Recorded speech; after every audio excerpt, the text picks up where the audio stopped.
દરિયાની વિશાળતા અને દરિયાદિલ ધરાવતા ભાવેણાવાસીઓની ભૂમિ, સાંસ્કૃતિક નગરીની ઓળખ, રાજાશાહી કાળમાં ધમધમતું બંદર, ઉદારવાદી રાજાઓના ઇતિહાસથી અંકિત થયેલું, શિક્ષણ, કલા અને સાહિત્યનું શહેર એટલે ભાવનગર.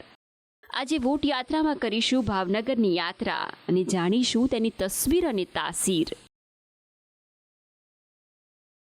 અને આખા ગુજરાતમાં ફરતા ફરતા સંદેશની વોટ યાત્રા હવે આવી પહોંચી છે ભાવેણાવાસીઓના મલકમાં. હું છું આપની સાથે કૃષ્ણા. દેશ જ્યારે આઝાદ થયો ત્યારે દેશના ઘડવૈયાઓ સામે એ સમયે સૌથી મોટો પડકાર હતો દેશી રજવાડાઓને ભારત સંઘમાં ભેળવવાનો. પરંતુ એ સમયે એક રાજા હતા જેમણે હસતા હસતા ઉદારતાથી પોતાનું રજવાડું ભારતમાં ભેળવવાનો નિર્ણય કર્યો હતો. સૌથી પહેલો એ નિર્ણય કર્યો હતો. એ રાજા હતા કૃષ્ણકુમારસિંહજી ગોહિલ અને રજવાડું હતું ભાવનગર. એ સમયનું ગોહિલવાડ ભવ્ય ઇતિહાસ અને રાજવૈભવનો સમૃદ્ધ વારસો ધરાવતું આ નગર છે. તેણે રાજાશાહી પણ જોઈ છે, પ્રજા કલ્યાણ ધરાવતા રાજાઓ પણ જોયા છે, એમની રાજાશાહી પણ જોઈ છે અને આજના નેતાઓ પણ જોયા છે. પરંતુ આજે આ ભાવનગર શું ઈચ્છે છે, શું છે તેમનો મિજાજ, એ આજની વોટ યાત્રામાં જાણીશું. ભાવનગરમાં ચૂંટણીના રંગો બરાબર જામ્યા છે. એક સમયે કોંગ્રેસનું ગઢ પણ 1991 બાદ સતત ભાજપનો ભગવો લહેરાવતા ભાવનગરે શક્તિસિંહ ગોહિલ, મનસુખ માંડવિયા, પરસોત્તમ સોલંકી સહિત અનેક દિગ્ગજ નેતાઓ આપ્યા છે. કોળી સમાજનું વર્ચસ્વ ધરાવતી આ બેઠક પર છેલ્લા કેટલાક સમયથી બંને પક્ષો કોળી ઉમેદવારોને ઉતારતા રહ્યા છે. જોકે ભૂતકાળમાં એવું નથી રહ્યું.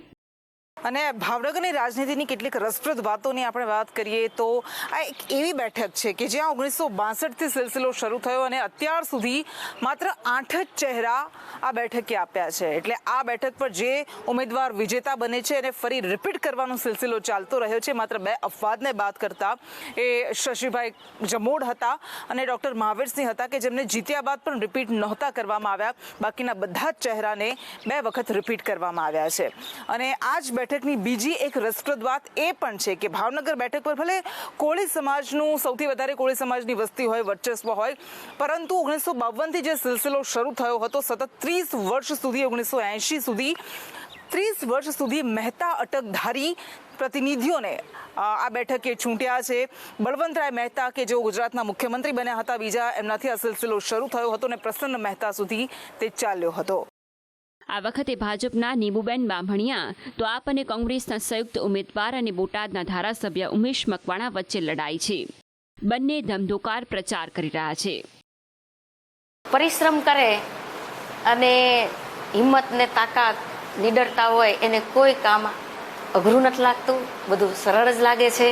અને દરેક જવાબદારીના રૂપે આપણને કંઈ પણ પસંદગી થતી હોય અને એ જવાબદારી રૂપે આપણે એને સ્વીકારીએ તો આપણને કંઈ કઠિન લાગતું નથી. મોદી સાહેબે એના શાસન 10 વર્ષના શાસનની અંદર દરેક સમાજનો વિકાસ થયો છે. કોઈ એક સમાજનો વિકાસ નથી થયો, કોઈ એક જાતિનો વિકાસ નથી થયો. દરેક સમાજનો વિકાસ થયો છે, સર્વાંગી વિકાસ થયો છે.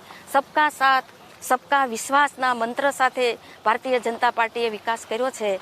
અને અમારા કાર્યકર્તાના પરિશ્રમની પરાકાષ્ઠાએ અમારા શીર્ષ નેતૃત્વ, અમારા પ્રદેશના નેતૃત્વએ જે કામ કર્યું છે દરેક લોકો માટે, ત્યારે દરેક સમાજના લોકો છે એ ભારતીય જનતા પાર્ટીને મત આપે અને દરેક લોકો એ પાર્ટીની સાથે હોય છે. જેણે વિકાસ કર્યો છે, જેને વિકાસના ફળ ચાખવા મળ્યા છે, એ પાર્ટીની સાથે રહેવાનો છે. અને અમને પૂરો વિશ્વાસ છે કે અમારા જે કામ કરેલા છે એ કામને, આ વિકાસને લઈને અમે ચૂંટણીના પ્રચારમાં જઈશું અને પ્રજાને પણ અમારી ઉપર પૂરો વિશ્વાસ છે.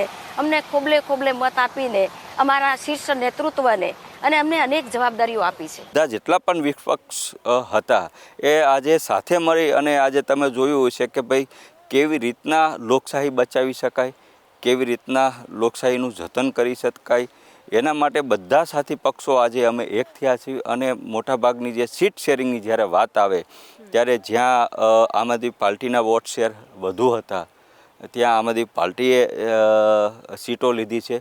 જ્યાં કોંગ્રેસના વોટ શેર વધુ હતા, જ્યાં કોંગ્રેસના કેન્ડિડેટો જીતી શકે તેવા છે એવી કોંગ્રેસને પણ સીટો આપી છે. ઇન્ડિયા એલાયન્સે મારું નામ તો જાહેર કર્યું, પણ આ ચૂંટણી જે છે એ મારી બોટાદની જનતાને ભાવનગરની જનતા લડી રહી છે. અને અત્યારે તમે જોયું હશે કે જે આમ આદમી પાર્ટીના કાર્યકર્તાઓ અને કોંગ્રેસના આગેવાનો ખંભો મિલાવીને અત્યારે ડોર ટુ ડોર કેમ્પેન ચાલુ કરી દીધું, લોકોની વચ્ચે જઈ રહ્યા છે. બરાબર, એટલે આ આખી જે લડાઈ જે છે એ એલાયન્સ લડી રહી છે, સાથી પક્ષો લડી રહ્યા છે અને મારી ભાવનગરની જનતા લડી રહી છે. એટલે મારું તો ખાલી એક નામ છે. જેવી રીતના હું બોટાદમાં જ્યારે ઇલેક્શન લડ્યો હતો, હું તો કે ખાલી ચહેરો હતો આમ આદમી પાર્ટીનો, પણ તમે જોયું છે કે આખું ઇલેક્શન જે છે એ મારી બોટાદની જનતા લડી રહી હતી. અને આજે પણ તમે અત્યારે જોયું છે કે હું તો આપની સાથે છું, પણ તમે જોયું છે કે એક વોર્ડમાં ભાવનગરમાં જોઈ લો, ડોર ટુ ડોર કેમ્પેન લોકો કરી રહ્યા છે. લોકો દ્વારા ઘરે ઘરે જઈને પત્રિકાનું વિતરણ થઈ રહ્યું છે. કોંગ્રેસના આગેવાનો આજે વોર્ડમાં સભાઓ લેવા ચાલુ કરી દીધેલી છે. પણ ભાવેણા વાસીઓનો મિજાજ કઈ તરફ છે એ જાણવાની અમે કોશિશ કરી.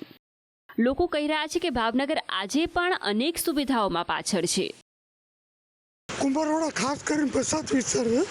પછાત વિસ્તારમાં મુખ્ય માંગણીઓ પ્રાથમિક જરૂરિયાત, જો આરોગ્યની હોય, પાણીની હોય, રોડ રસ્તાની હોય, રેલવે સ્ટેશન. ભાવનગર પર આમાં રેલવે સ્ટેશન આવેલું છે, પણ રોડમાં ને હાલવાની જગ્યા નથી.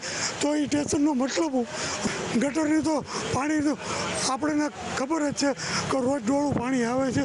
કંઈ થાકી ગયા, મેં જરાક કમિશનરે આગળ ગયા, પણ કમિશનરે કેટલીક જગ્યાએ પહોંચ્યું. કુંભારવાડાની અંદર પ્લાસ્ટિક ઉદ્યોગ અને અલંગ ઉદ્યોગ બહુ સારી રીતે વિકાસ પામ્યો છે. એટલે એને લઈને જે કાંઈ અહીંયા લોડેડ વાહનો આવતા હોય એને ગરનાળું એ રીતે બન્યું છે કે એમાં લોડિંગ વાહન ચાલી ન શકે અને સિંગલ સાઇડેડ છે, આવનાર ને જનાર બંને ટ્રાફિક એમાં ભેગો થાય. બીજું એવું છે કે જ્યારે અલંગની મોટી ગાડીઓ વજન લઈને આવતી હોય ત્યારે એ શોર્ટ રૂટ ઉપર જે રૂટ અત્યારે આપણો શોર્ટ રૂટ છે એ એકદમ ડેમેજ થઈ ગયેલો છે. એટલે અલંગની ગાડીઓ અહીંયા થઈ અને બીજું ફાટક ક્રોસ કરી અને મેઇન રોડે જાય છે. એટલે અહીંયા બધા જ રોડ ઉપર ટ્રાફિકની સમસ્યા રહી છે. સરકારશ્રી તરફથી વારંવાર શિક્ષણ વિશે મોટી વાતો થઈ રહી છે. કમનસીબે કુંભારવાડામાં માધ્યમિક શાળા ચાલે છે, જેને 14 વર્ષ થયો છતાં એને પોતાનું મકાન મળ્યું નથી. 14 વર્ષ. અને કમનસીબે મોટી એ છે કે ભાવનગરના ધારાસભ્ય પોતે શિક્ષણ મંત્રી હતા, સમગ્ર ગુજરાતના શિક્ષણની કાયાપલટ કરવાની વાતો કરતા હતા, પણ પોતાના જ મત વિસ્તારમાં 14 વર્ષથી રામ વનવાસની જેમ માધ્યમિક શાળા આવી છે, એને એક મકાન જો આપી શકતા ન હોય તો પબ્લિક શું અપેક્ષા રાખે? મંદીનો માહોલ છે. અમારો પ્રશ્ન લગભગ છેલ્લા 5 વર્ષથી અમે જે નગરપાલિકાની ચૂંટણીઓ હતી એ લોકોએ ચૂંટણી ઢંઢેરામાં અમને ટેક્સ, કોમર્શિયલ ટેક્સમાં રાહત આપવાની વાત હતી. અમે ચેરમેનશ્રીને પણ રજૂઆત કરી છે, મેયર પણ શ્રીને પણ રજૂઆત કરી છે, જે તે ભાજપના હોદ્દેદારોને રજૂઆત કરી છે. આજ સુધી એનું કાંઈ નિવારણ આવ્યું નથી. ભાવનગર માટે એક રમૂજી કહેવત છે કે ગાય, ગાંઠિયા અને ગાંડાની ઓળખ છે. પણ ભાવનગરનો હીરા ઉદ્યોગ લાખો લોકોને રોજગારી આપે છે, પણ હાલ તેની હાલત પણ ખરાબ છે.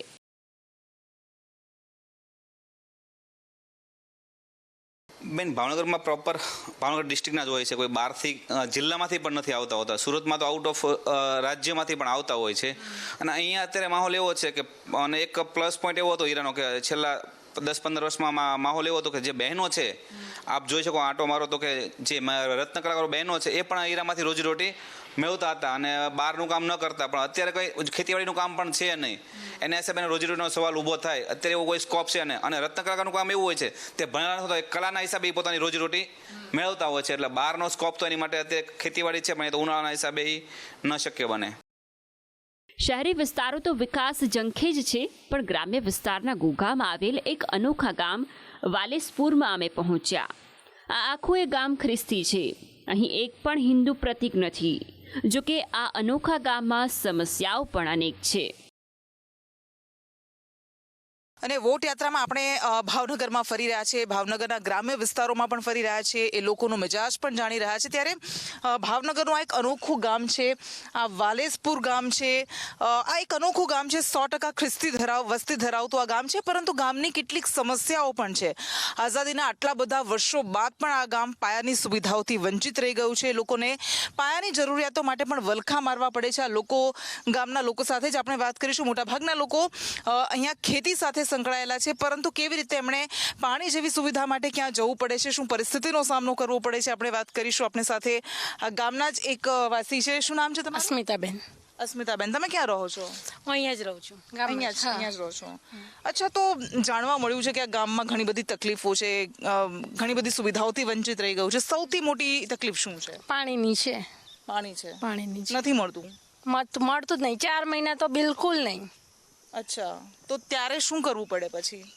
કાંઈ નહીં, વાડીઓમાંથી પાઇપો ખેંચીને લાવીએ. તો ક્યારે રજૂઆતો કરી છે ખરા આ મુદ્દે? કરી છે, બહુ વાર કરી છે, પંચાયતમાં કરી છે, મંત્રી સાહેબને બધાને કરેલી છે, બધાને ખબર છે. હા સાહેબ, જે ગ્રાન્ટ ઉપરથી આવે એ ગ્રાન્ટ અમને પૂરતી મળતી જ નથી અને અહીંયા વિકાસનું કામ કોઈ થતું જ નથી.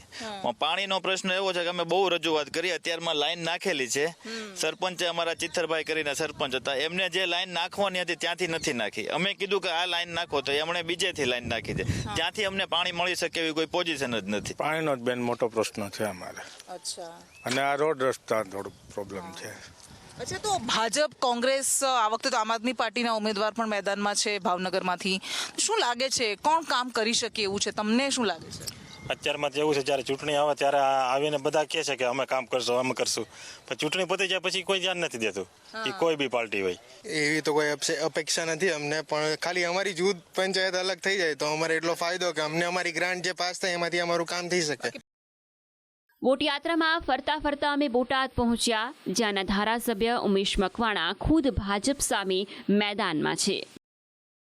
જે અભ્યાસ અને એજ્યુકેશનલ લેવલે 1 વર્ષમાં જેટલું બધું વિકાસશીલ કાર્ય કર્યું છે અને અત્યારે ભાવનગરમાં હાલ જે કાર્ય અસંપૂર્ણ છે, જે કાર્ય પેન્ડિંગ પડ્યા છે, એ કાર્ય ઉમેશભાઈ પૂર્ણ કરશે એવું અમને લાગે છે. સૌથી મોટું કારણ તો એ છે કે એજ્યુકેટેડ છે, પ્લસ એમણે બોટાદમાં ખૂબ સારા કામો કર્યા છે.